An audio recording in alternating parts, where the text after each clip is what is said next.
As soon as I saw that man Daredevil screaming after whooping ass, I knew we were back. Hey, world on fire, TikTok getting banned, but Daredevil Born Again is keeping me going. Daredevil changed the hero game when he dropped on Netflix, and I believe he can do it again for Disney TV. And I love how the trailer started off. We got Matt Murdock and Wilson Fisk trying to be decent men and in a decent time, talking with each other, breaking bread. All the while thinking to themselves, fuck you, no fuck you. But after all these years, things are different now. Wilson Fisk is the mayor now. You might be wondering how, because he was a whole entire kingpin and his whole crime empire was exposed. Folks knew that and made him a mayor? Yeah, what can we say?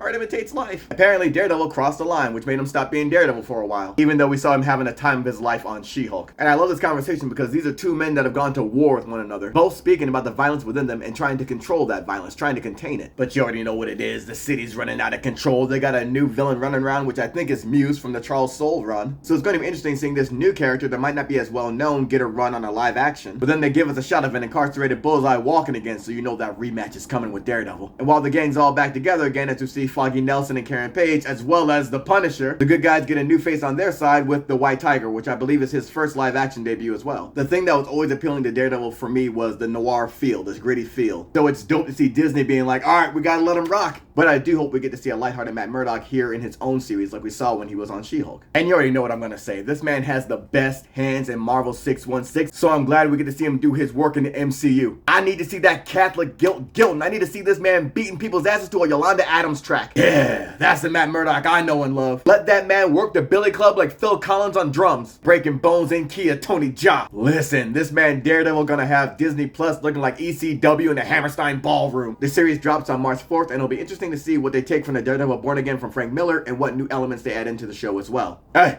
either way, this man about to be fighting crime on Demon Time.